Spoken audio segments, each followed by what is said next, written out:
We're going to talk about community-powered support and how to use digital communities to improve student success. I'm joined by my colleague here, Jeannie Brevoort, who is going to move to the next slide at this point in time. Thank you. There we go. Jeannie is our customer success associate. That's her technical title. She does much more than that here at Inscribe. And so she is going to walk you through how to use digital communities in the tutoring or student success arena, we'll call it. And so Jeannie, in addition to Jeannie, we have here on our slide, Fred Scott. Fred is not able to join this portion of the conversation today. However, if you stick around, we will hold a face-to-face conversation where you can meet Fred and ask him any questions that you have. But we also wanted to introduce you to Fred because he will be the one sending you the recording. So if you're looking for the recording, make sure to look for Fred Scott in your inbox. Next slide, please. If you wouldn't mind, go ahead and introduce yourself in the chat. We will try and answer all questions that come in through the chat live today. But in addition to that, if you stick around, and Jeannie, you want to go ahead and click over to the next slide. If you stick around at the end of today's webinar, we are going to hold an informal networking event in the InSpace product where you can come and meet with Jeannie and I, as well as our colleague Fred, and ask any questions that you may have. Did I cover it all, Jeannie? I think you covered it all.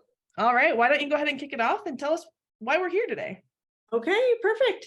So thank you, Danielle, for that lovely kickoff. And again, please, I would love for this to be an interactive time. So please put your questions in the chat. I want to be able to answer, what is top of mind for you all. So please use that chat. Danielle is going to manage that. She is going to interrupt me. Please let me know why you're here. And again, my name is Jeannie Brevoort. I work on the customer success side. So what does that mean? I work with a lot of institutions that have implemented Inscribe. So I just want to take today just to share with you how institutions are using Inscribe and just the success we're seeing and how these digital spaces are really helping to connect students to their institution, how it's helping them connect to each other, to their peers, and then really also, helping students succeed, because we know when students are connected to their institution, to their peers, to the information that they need, they're more likely to persist. So we're really going to talk about that today. Just a little bit more about me. I was a first generation student.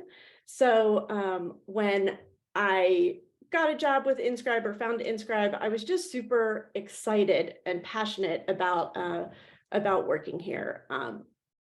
I had a lot of difficulty navigating the school space. And I know, as you all know, we are seeing more learners that are learning online, that are learning while parenting, that are learning while working. So we're really talking about, how do we help students succeed? And we know that's top of mind for you too. So today we're really going to talk about just the student success use case, but I want you to know too that Inscribe is used in many different ways. We have enrollment communities, pre-enrollment communities, because we know that we want to get students connected to institutions even before they take their first class. We have academic use cases where Inscribe is used to help students through a specific course. We have program level communities, faculty support, tutoring communities, and then really peer-to-peer communities. So one of the things we really learned through the pandemic is just that students are really needing to connect to each other and realize that their story actually, they're not alone, that their story is similar to other people's stories. And when we feel like we're not alone, we do better academically. So let's see. So one of the things we're going to talk about today, kind of what the student success use case is driven by, is, our DFW courses. So I'm sorry, I need to get a drink. Oh, you're fine. You know what? I was just going to interrupt you and say we had some really great introductions in the chat. So we have a good friend here, Katie, who I've not personally met, Katie, but she is from ASU and she works in the Student Success Center there. And she is currently using Inscribe. So Katie, if you have any experiences that you'd like to share with us or the audience in the chat, please feel free to do so. We also have an adjunct faculty member on the call today, as well as, let's see, a couple others. Let's see, Alex from Lemire, I'm sure I'm saying that incorrectly, so I apologize. County Community College in Wyoming, and he's here to just learn more. So thanks for joining, Alex. Perfect. Okay, thank you so much, Danielle. Gave me a moment to get a little drink. Okay, so the slide that I'm showing here is really some of the national statistics for pass rates for some of those first year courses that are really tricky for students. So these courses tend to be, larger courses. And what is really tricky about these courses is they're not only large, they can also be a very big gatekeeper, right? So if students don't pass college algebra, they are more than likely to drop out of college and stop their higher education altogether. Or some of these, Chem 101, it may stop students from pursuing a specific degree. We don't want that to happen. You don't want that to happen. By the time we get the students into the institution, we want them to stay. So how do we help students get through these large courses? So this is, when we're looking at the DFW rates, we're talking about a little bit different than our academic use case.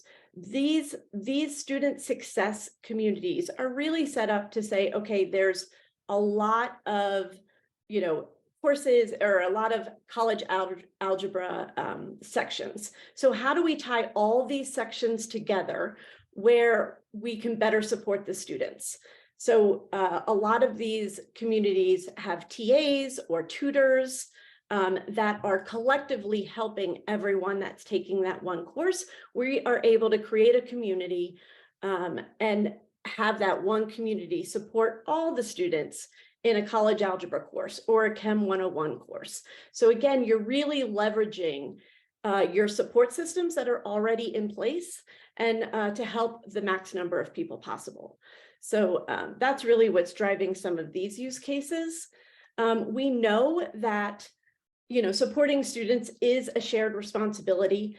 I think what was really hard for me and a lot of students, first gen students and students that are working, finding help within, an institution can be difficult. It can be very fragmented. There's a lot of help out there. There's tutoring centers, there's advisors, coaches, but how do we bring them together to help students? How do we reach students?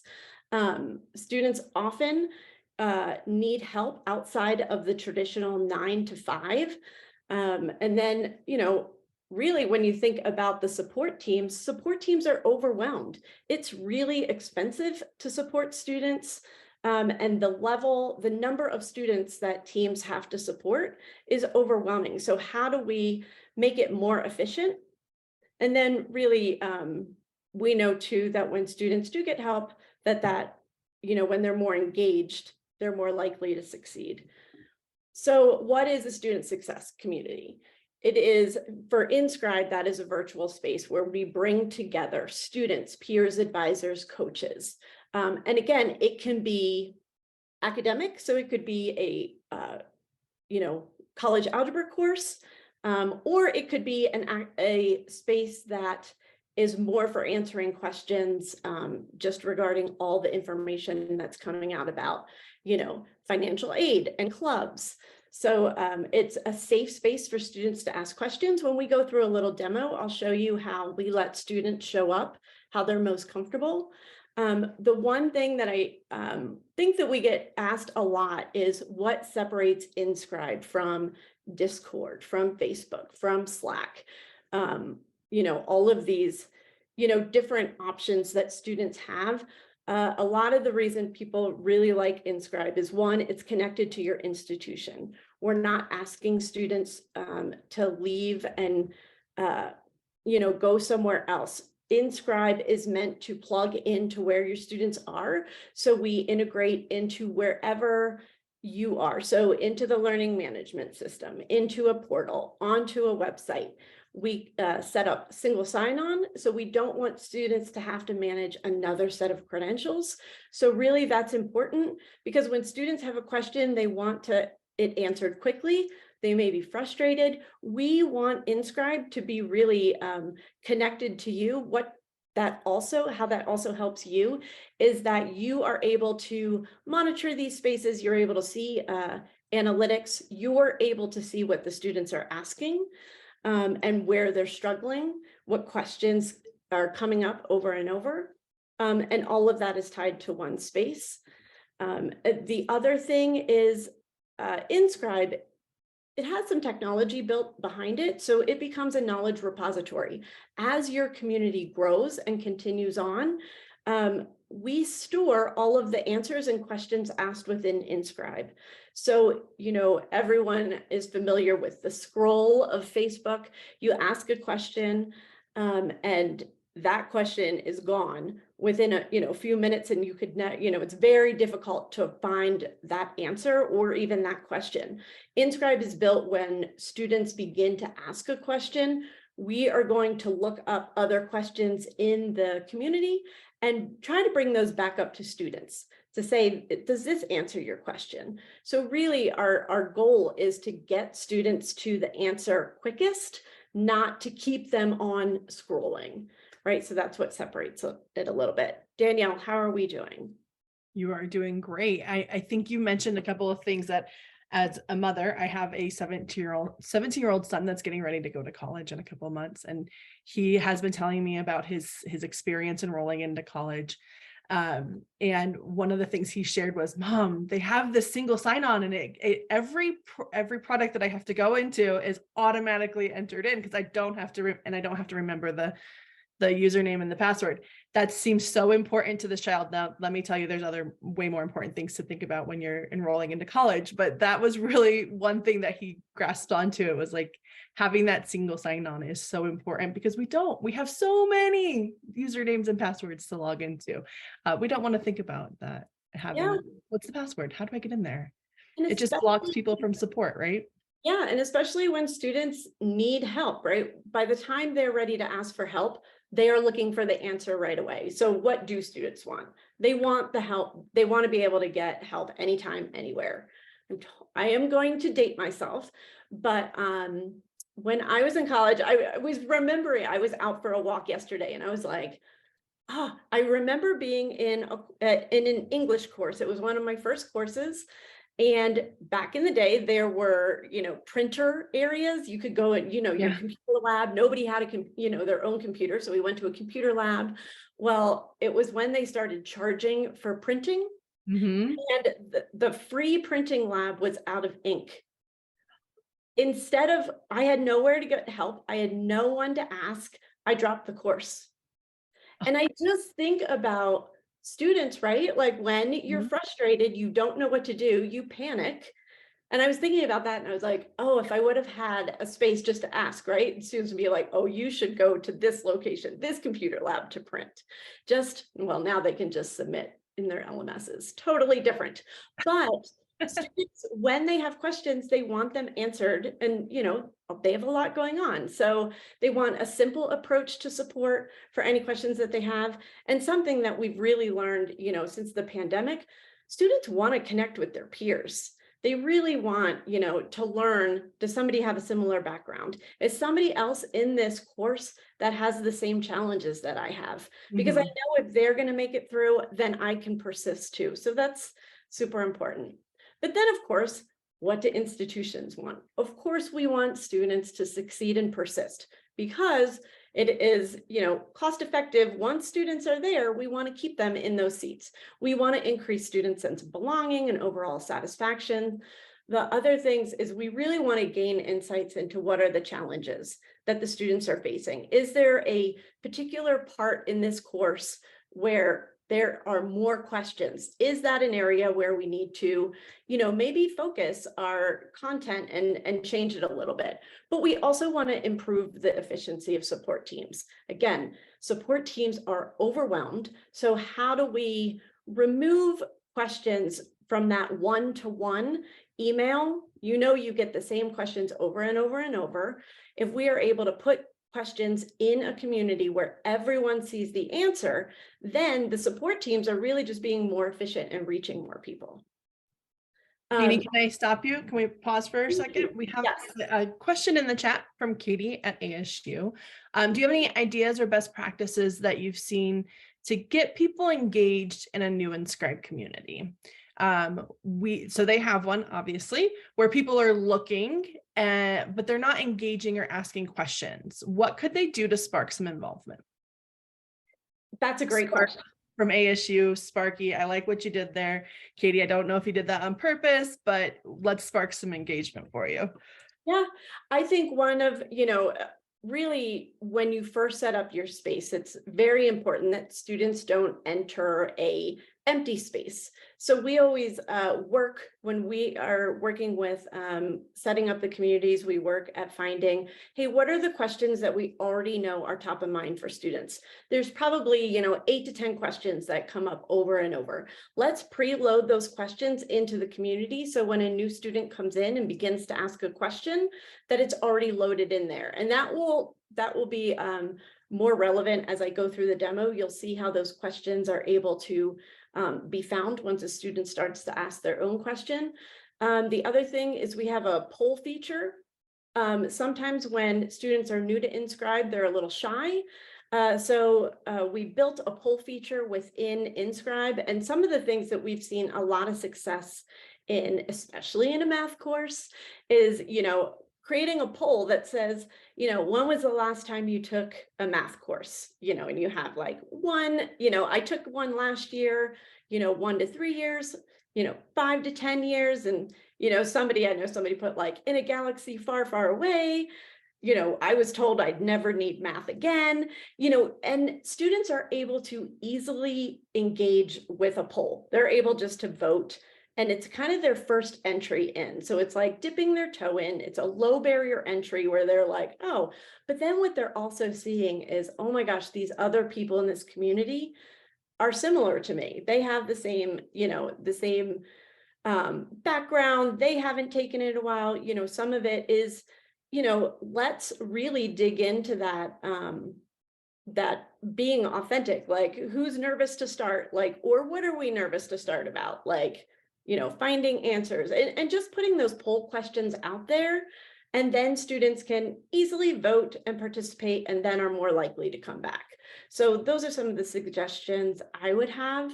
And then really whoever's monitoring your community, I think it's great if, monitors just introduce themselves and tell a little bit about their story. Just, this is who I am. I'm excited to help you.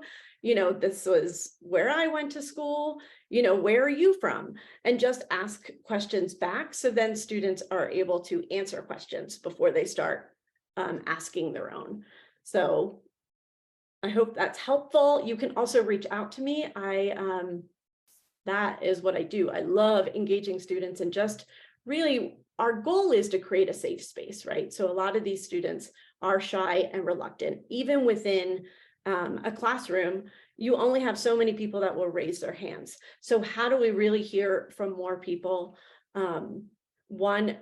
We have a lot of courses that culturally it's very difficult for students to reach out for questions. So even within Inscribe, we have a way for students to post anonymously, student to student. Monitors can always see who it is that post, but even showing that feature. Did you know you can post anonymously? Once they realize like, oh, I can post and my name isn't attached to it, kind of makes them feel a little bit braver, maybe, to get those first questions out. So again, Danielle, was that? That answers, yeah, I think that answers her question. So she shared a couple of other things. They have an intern that is helping with monitor the community. Also posting right? And so they're getting thousands of views on those posts, which, as she's mentioned, is half of the battle there. And then as well as they did a poll, and that was helpful to see the responses there. I think my only comment on that would be consistency is the key to polls. Like, you know, the first time you put out a poll, you get a couple of responses. Once you've done it 10 times, you're going to get a much higher response rate on those. And then I think it's also important, and Katie, thank you for sharing this, that their community is specifically aimed to first gen students. And so every community is unique. Do you want to touch on the uniqueness of every community, Jeannie? Yeah, and you even look at all the different use cases. So, and the different people that are facilitating these use cases. There's academic, so academic students are working very quickly through their courses. They have specific questions come up when they're doing their coursework. So that is very, you know, driven by need and transactional. When you're talking about, you know, first year students, when you're focused on that, really thinking about what is top of mind for these students. So I know at ASU does an amazing job with like Starbucks, you know, partners and military. So really engage, hey, you know, how many people here are Starbucks partners? What's your favorite drink? So really trying to figure out like, what is this community and what are things really just to bring, you know, like really diving in, who is this group of students? Who are they? What do they want? And I would really encourage you, those views, a lot of times people say, oh, you know, it's so tricky. Not a lot of people start conversations. Those views are really impactful. What we have, there were some partners that did some surveys, and you know, it was a community that didn't have a ton of questions asked, but at the end of the term, the surveys kind of blew us away. They said just having that space made them feel heard, made them feel more connected. So I would encourage your facilitators of that community to keep going. Like, you are important. If you're posting things, you know, it was really funny. One of our partners a couple of weeks ago had written me and they were like, I put out a happy Valentine's Day post with a funny meme. And she couldn't get over like how many people like hearted it, reacted to it. Just connecting. That wasn't academic. That didn't have anything to do with financial aid.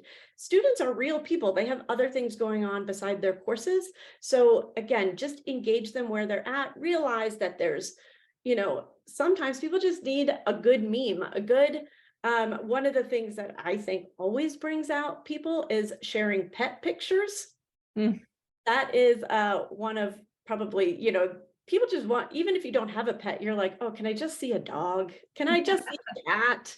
You know, and then you get really funny animals on there too, but sharing pictures and just kind of really exploring who these students are besides just students, I think is important.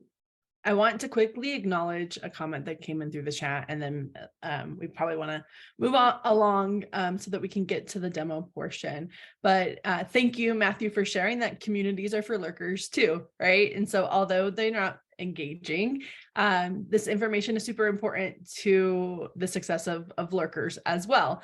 And I think the other important note there is that every view that you get keeps an email out of your inbox, right? So if somebody's not, you know, going into a community and trying to find answers within these types of spaces, they're likely reaching out to a faculty member, TA, or somebody who's getting the same repetitive questions over and over again.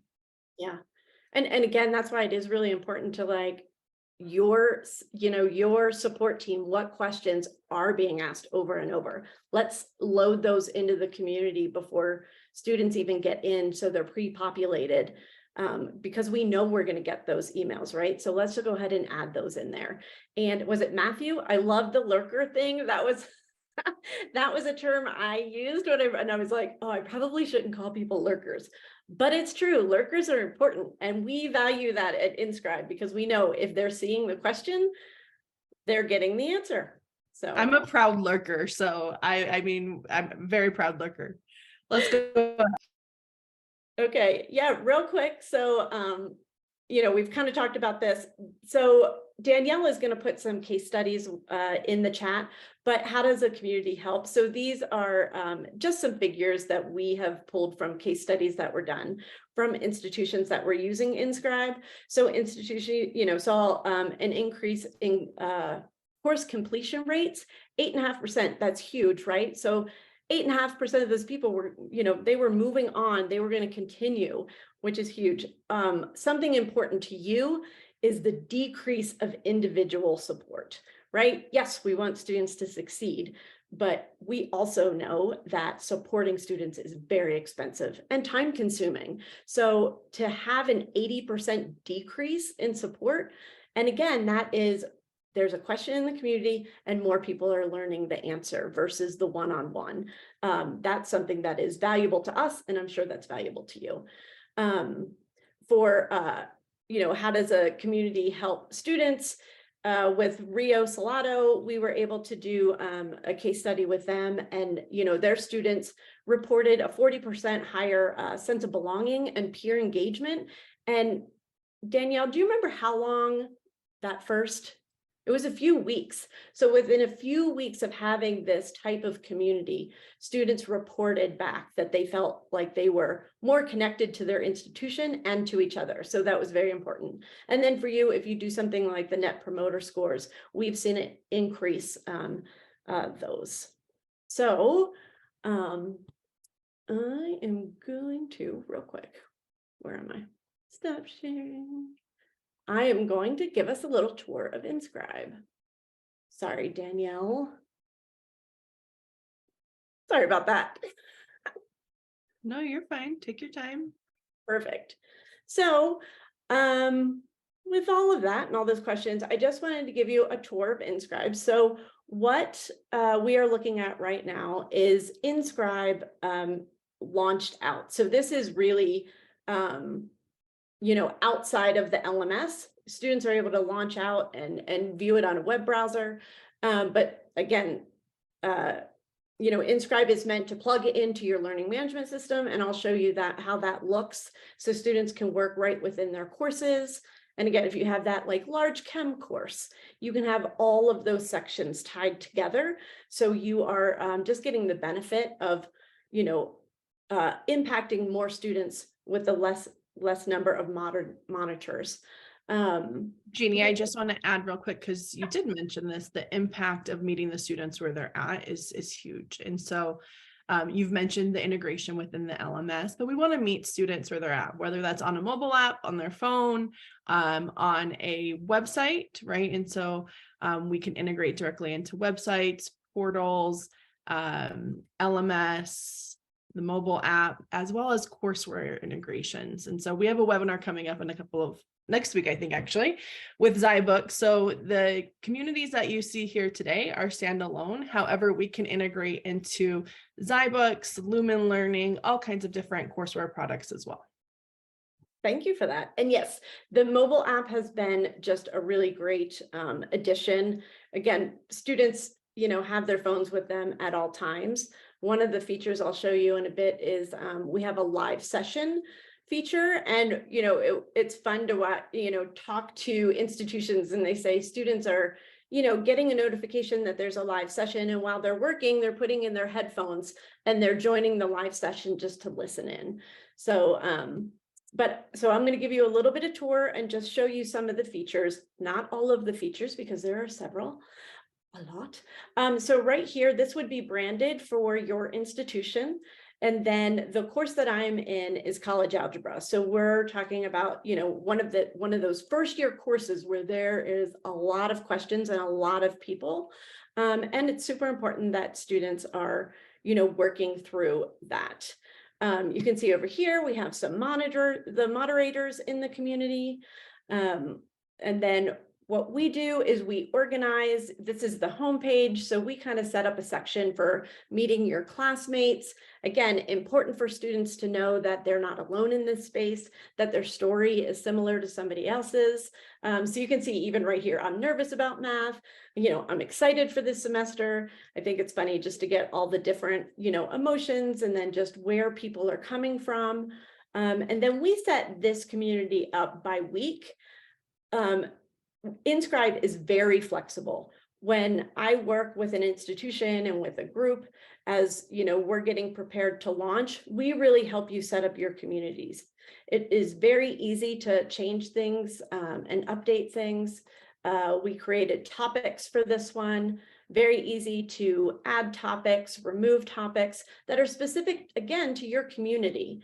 One of the other things that you'll see within this community is that we have channels. Channels, a lot of places start without channels, but if you're talking about maybe a large algebra, group, you could have a common space for all of the students, and then you could have sections for, Tuesday, Thursday classes, or, specific to a faculty member. And maybe in these subgroups, you're answering questions about specific, due dates, but really everybody's asking their questions in the larger open, math Q&A.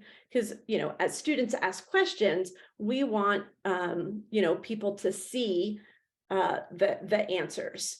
So we have a search feature. So again, we talked about how we don't want the scroll. We want to get students to answers as quickly as possible. So if students were to come in here and, start, I have a question about graphing, they can look down and see if there's anything in the community about graphing, and they can jump to that.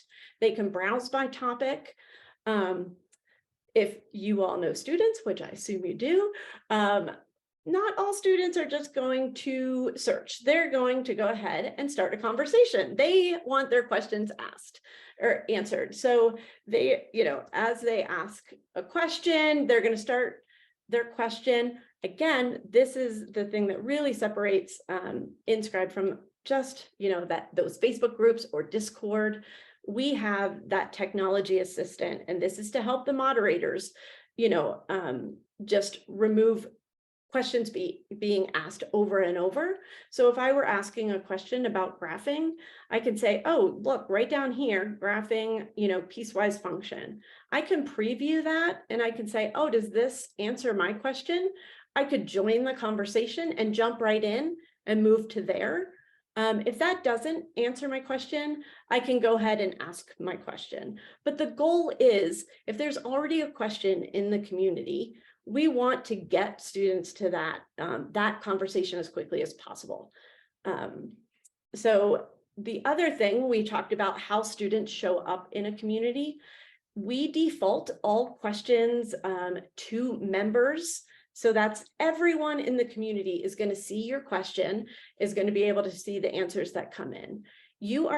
Students are able to post anonymously as well. Again, we've talked about, shy and reluctant students, or even like culturally, it just might be tough for people to say, oh my gosh, I don't know this question, but I should know this question. Students are able to post anonymously. We are very transparent with students as they post anonymously. Members can see the post, but only moderators can see the profile info. So one of the things, again, people ask us a lot is, do you see bad behavior within, your communities? And people are like, oh my gosh, if you're allowed to post anonymously, maybe you see some of that bullying, or maybe you see, but we try to be very clear. This is not anonymous. This is connected to your institution. You have a single sign-on. We know the moderators know who you are. We do have a feature also where you can post just to moderators. And where we see that happening a lot is where students have questions about their grades. That is not, needed to go to the whole community, but they're able to post just to the moderators to say, I don't really understand why I got this grade. You are able to continue that conversation with students in the community, with a student within that community, out of view of all the other students. So you can continue to engage right in the community. I will show you what an anonymous post looks like. So when someone posts anonymously, you can see, as people update their profiles, we have this community set to first name, last initial. Students can go in if they want and update their first name. They can use just their initials. But when somebody posts anonymously, you get this little guy. I'm a moderator. I also posted this one, but if moderators click on the anonymous profile, they'll be able to see who did the posting. So that's important for us, for students to be able to show up. Real Danielle, quick, you were Jeannie. going to interrupt me. Yeah, since you mentioned bad behavior, can you tell us a little bit about Rosie and how Rosie flags posts? Absolutely. So Rosie suggests answers or questions for students, but the other thing that Rosie does is it kind of monitors the community. And again, this is to ensure that your support teams are paying attention to things that stick out a little further than just a normal question.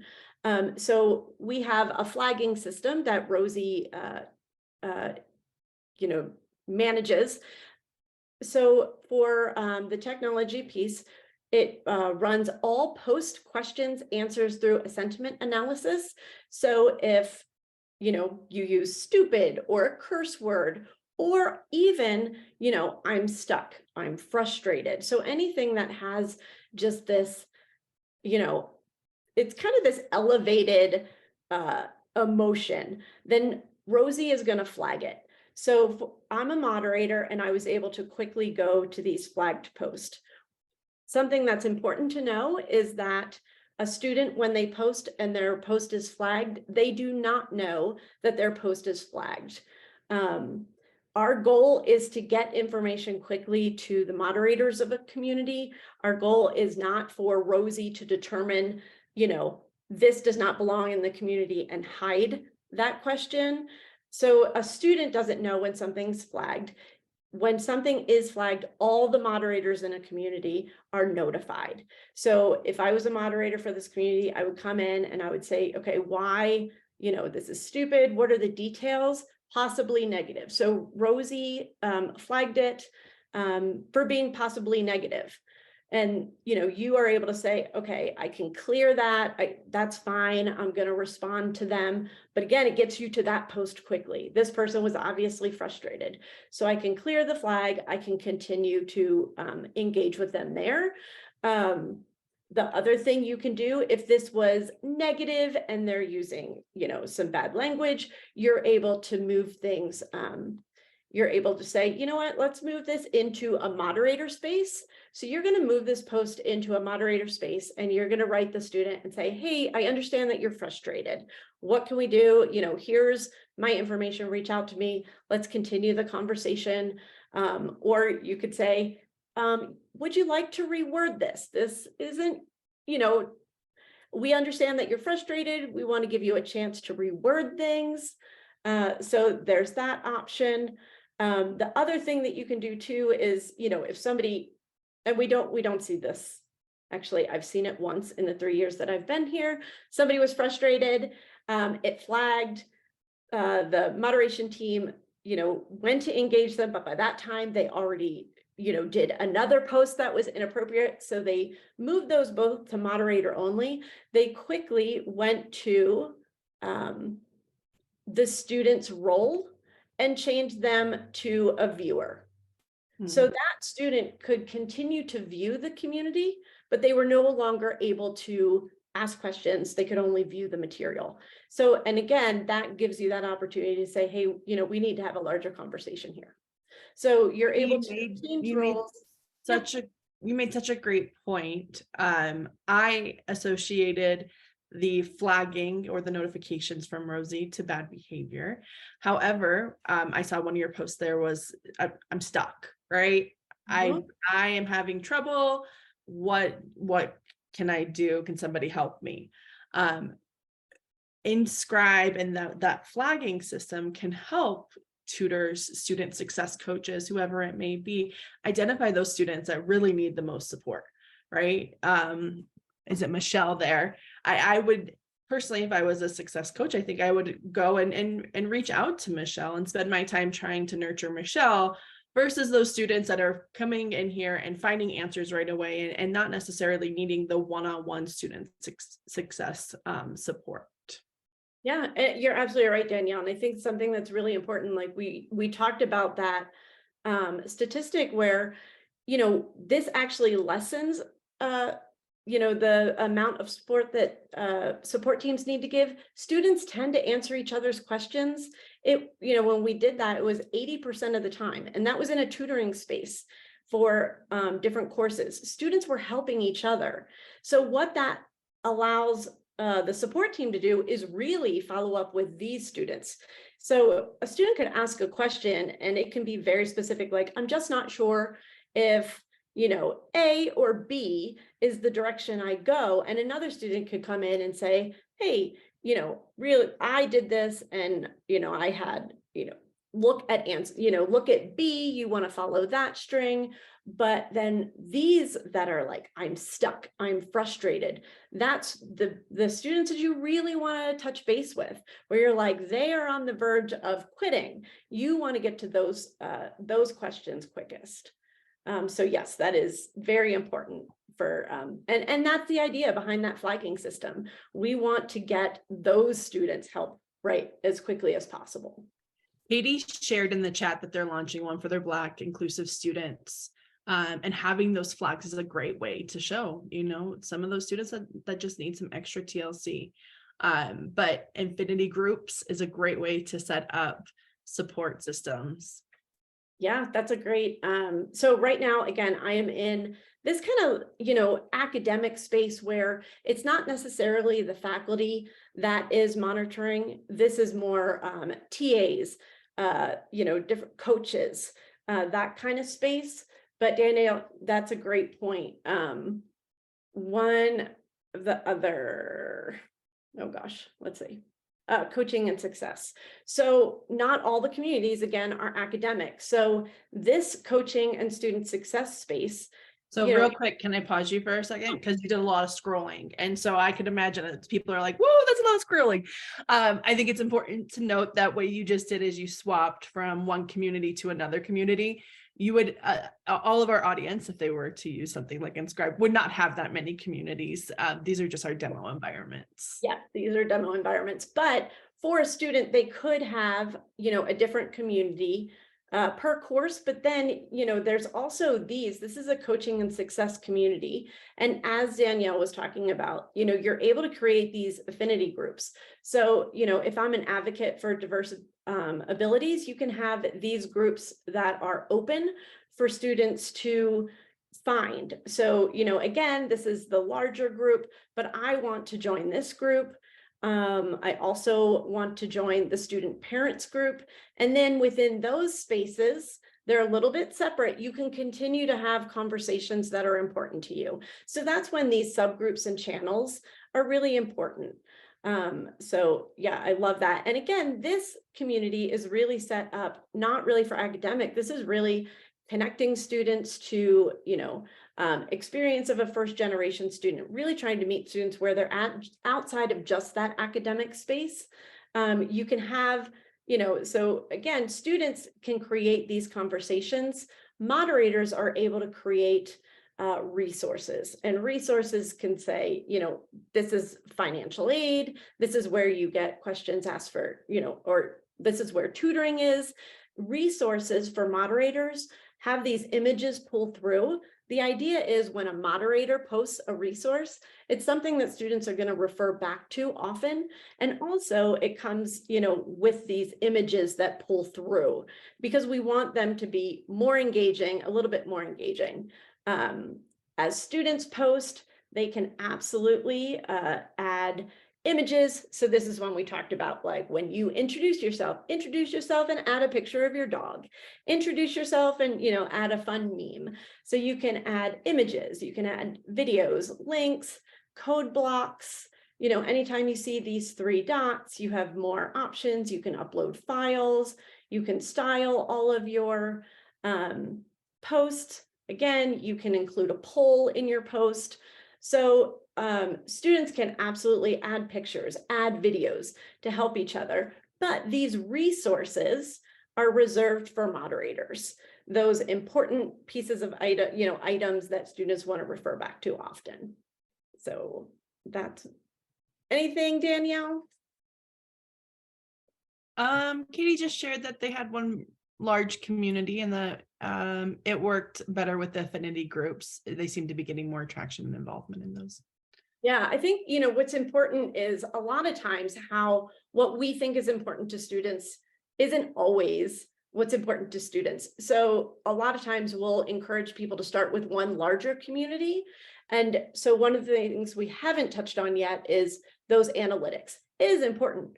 We want you to feel a return on investment. We are dedicated to sending, allowing you to have this data so you can analyze it. So if we were to look here, you can see, these are all the members of the community and what they're doing. But then there's analytics. This is going to be a little, not as interesting because this is a demo community, but you can see an overview of your community for, the last 30 days or 90 days, 120 days, top contributors, top contributions. This really has been helpful. So when you talk about infinity groups, what is popping up in your community? What are people looking at? So which conversations are the most popular? Which resources are the most popular? In academic space, that could say, okay, we need to add a little more content around a specific area, but within that, this coaching space or this larger community, it can also say which topics are coming up often. And from there, you can really say, hey, we need, a lot of the resources that are being looked at is, different research opportunities. So you might want to create a subgroup or a channel for different research opportunities. Or like you said, those affinity groups, student parents are definitely having a different experience than, 18-year-old students that are, just going to school for the first time. So just those groups are very important to reach students where they're at. We also do have data exports built in, so you can get information on all the conversations happening in the activity, member activity, and resource activity. We have a lot more, data available that we can set up with your teams, with your data teams. But there really is a robust amount of information that you can learn just from those. So those are the analytics, because again, we want you to be able to see that, that it's successful. So again, students are able to show up, however they are comfortable. So they are able to update their profile and add a little bit about themselves. You can see down here that we have reputation points. And again, what this is, it's a little bit of, an encouragement for students to, engage in the community. Matthew, I think we called it the lurker, which I call it lurker too. So our product person, though, didn't really love lurker, so she called it the good listener. And again, listening is such an important part of, learning. So we want to reward students who are just in the community. They're in the community, they're looking at things, they're learning while people are posting. You can get, badges for conversation participation and then conversation started. So again, these are just ways to encourage that student participation. But again, lurker, good listener, very important part of the community because we know what they're learning.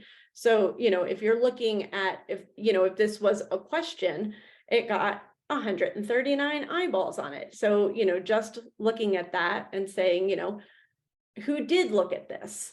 You can see, who has viewed the post. So it's not just a random eyeball. You can actually go through and see who viewed it, how they viewed it, if they gave a reaction. You can do exports. So again, really, wanting the data to show you, what's happening in your community. How is the health of your community? So Danielle, anything? Oh, hello. So we're about to probably run out of time. Okay. We don't have any questions in the chat at the moment. I did send a link if anybody wants to continue this conversation offline. They're welcome to schedule some time with somebody here at Inscribe using that link. And then I also want to just huge shout out to Katie. We did not plan on your participation in today's conversation, but thank you for joining us and adding commentary there. Yeah.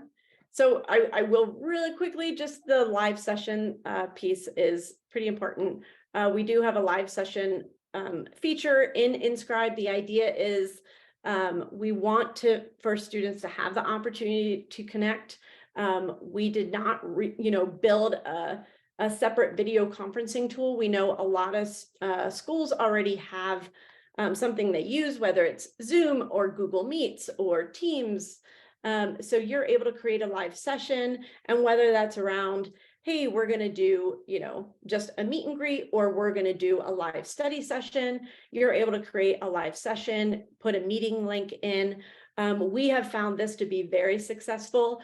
Again, you're using maybe a Zoom. You're not creating a separate meeting. You're still using your Zoom link. Students get an email notification when you schedule a live session. The thing that has been the biggest driver in increasing participation is we will send students an email 15 minutes before a live session begins to remind them. That has significantly improved participation. I was just talking to a group yesterday, and they decided to trial it. They did, their sessions, and they didn't post it in InScribe, and they said they had single digit, and then they posted it in InScribe for the next one to see who would join, and it was at the same time of day, and it was double digits, and they were like so thrilled. They were like, hey, we actually have a little bit of data, so they were going to continue doing that. But they were just, again, that 15-minute reminder. You're meeting students where they're at. You're saying, okay, hey, real quick, remember we're having a live session, and students are able to join right from that email notification. They can come back right into the community and jump onto that live session. But again, the goal is to meet students where they're at.